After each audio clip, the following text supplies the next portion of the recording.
which are created by, obviously, algorithms, which are pretty good. Nothing wrong with them. But then filtering them with an expert. And then finally, the user, the clicks of the user reorder the search results. And the sections are ordered by those search results. So what that does is create a search result that is going to have less spam in it, and with the better stuff, not being 2 or 3 pages down, but on the first page. A lot of people have struggled with this concept of search engine optimization. Why should I have to optimize my site if it's really good? And we believe humans are the best way to do it. Wow, starting there, the guy with the beautiful gray shirt. Thank you. I'm trying to soften the question. How do you deal with collisions? People line up? Yeah, that's we have to figure that out. Didn't think of that actually. No, actually, there's a belt level system in it. So the higher a belt level you are, the more questions you've answered, the more talented you are, the more pages you can own. So when you start as a white belt, like in karate, you can own 2 pages. If you do a good job, then we increase the number of pages you can manage to 10. So basically, we throttle you in the beginning, but we already have a large group of people, including actually one of our top members, ECE is here. He's answered 1,500 questions or so, 2,000 or something in the Mahalo Answers product. That's ECE, our top user who came here. We'll go on forever, and you'll be able to talk to them afterwards. But while we have you on stage, I'd like for you to sit down in one of these chairs. Is this like a magic trick? And I'd like for Scott to come up, because I think Scott and Jason are probably the two of the most exciting entrepreneurs, tech entrepreneurs to come out of New York City. So I thought, or Scott thought, or Jason thought, somebody thought it would be a great idea for them to talk a little bit. Scott did. For them to talk a little bit about startups, Web 1.0 days, what it's like today. So take it away, Scott. Yeah, well, actually, I think, by the way, wonderful Mahalo. Thank you. I think we should let this be a Q&A for Jason on startups, and I know so many of you are getting things going, and let's just make this a little 5-minute Q&A about that. But what are your thoughts about seeing this community so strong right now, seeing this room so full, and the energy in the room? It's very touching, and it's very real. I mean, I think New York had a great period during Silicon Valley 1.0. I think after 9/11 and sort of the boom of the bankers and the real estate boom and the bottle service, like I don't know, I used to go to bars and you used to be able to get in if you were cool. Like that was the criteria, and now you have to buy 2 bottles or something, or for like a period of time. New York sort of drifted, I think, away from the artists and the sort of creatives, but it feels like it's coming back again. And maybe it's because the rents are going down and the douchebag bankers are leaving. The fact that really Silicon Valley, in the first iteration, you remember this in 93, 94, was built on the fact that we all were out of work and you couldn't get jobs. And the best job you could get was like making $18,000, $19,000 a year working at Condé Nast as a coffee person. Like you were an editorial assistant, which meant you got coffee. And we all started building CD-ROMs and websites, and then it all just sort of exploded from there. I feel that's you and I both started at Sony. Yeah, we both worked at Sony when there were 3 people who knew what the internet was: me, you, and Mark and Ian. All 3 of us was here, working on startup companies now. It was 93, 94. 93, 94 when the web came out and Mosaic didn't even support images. So I feel that same sort of creativity. I think creative disruption, real estate, people losing their jobs, the financial market meltdown on Wall Street, this is all a good thing for Silicon Valley. There's all these people who are getting paid to do stuff down there are now going to go think creatively, like, wow, I'm out of work and I'm in Brooklyn. Let's make a printer that prints the Empire State Building. Somebody who's got a job as the creative director, at some big ad agency, or who's working, making, $100,000 a year, putting the servers in at Morgan Stanley, could be doing that, and that's a lot more interesting. And world-changing. All right, so let's open it up. Startups, New York City. Questions, comments, thoughts? Yes. I just want to say I get a lot of value from this, but a lot of people not here being honest. Repeat the question.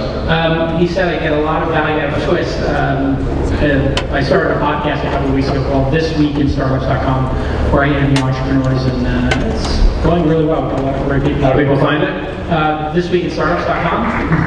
Thank you. Okay, there we go. Yes, sir. to know Jason since the early days, and know you kind of surreal. How has that changed? What does it mean to be a pimp, Jason? Well, Can to be you a repeat serial the question? I just want to point out my wife's in the room, and let's just go easy on those days. Gosh. And if there's any women I dated in the audience, please don't come up to me after. Really?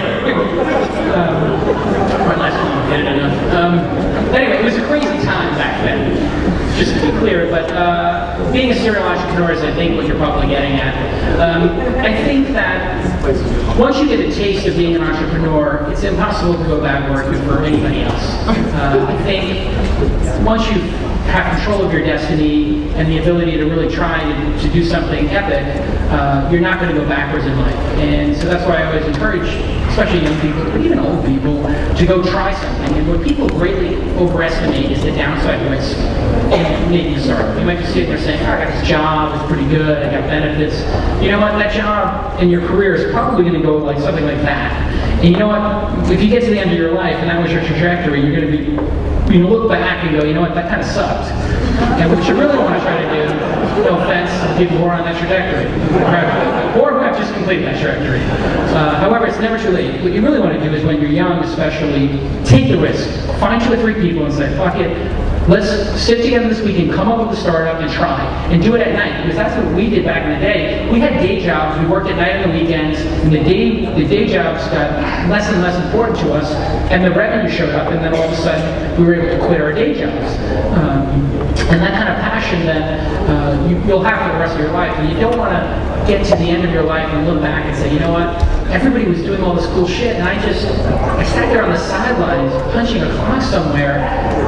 That's death. You know, like, how could you sit here if you don't have your own company and you haven't tried and watch these guys demo really cool stuff? And you know what? Most of it will fail on a statistical basis, no offense. And I include myself in that. Most of the startups fail. But to have tried is what's really important, because then you learn for the next one. And man, Silicon Valley Reporter was abroad, right? I had 70 employees, I was doing $12 million in revenue, and then after the dot-com bubble burst, I went down to $600,000 in revenue, 10 employees, and sold it to Dow Jones. Truly got my ass kicked. And had been offered right before the bottom, the peak, $20 million by Alan Necker, who's in the audience, from Internet.com, and I didn't take it, like a schmuck. And then I was down there, you know, like here on my blog on the West Side Highway, and said, this blogging thing's gonna be big. I gotta start blogging. And 9/11 hit you pretty hard. Yeah, I got pretty depressed after 9/11. As a matter of fact, I think it was about a year of every time I moved downtown, I just cried, you know. It was pretty brutal. And I didn't lose anybody, you know, directly that I loved there. My brother's a fireman, who wants to lose friends? But I think I should have recovered from that, and it's just so great being back here. Like every time I come back, I'm like, I need to move back to New York. LA sucks. You know, there's a lot of great things out there. But I will say, nothing compares to New York. It is the greatest city in the world. And, I've taken a little break in LA, but I know I'm coming back. And if this goes well and I can buy the Knicks, I promise everybody. Everybody will get back to the playoffs. That's really good. All right. Well, thank you, Jason. Thank you. Quick announcements. First of all, I told you all about the collaboration we're doing with CEA, the folks who put on the CES show in Las Vegas every year. And what we did is the community committee, same group that put on the expo or the showcase, got together and picked 5 finalists out of everybody who has presented in the last 6 months. Those 5 finalists get to be at the CA Line show. They get a free demo space. This is coming up on June 10th, but what's really cool is at 7:30, you all are invited to see these 5 finalists fight for a spot, which is worth this amazing week. And I appreciate you all coming out, so we'll see you next time.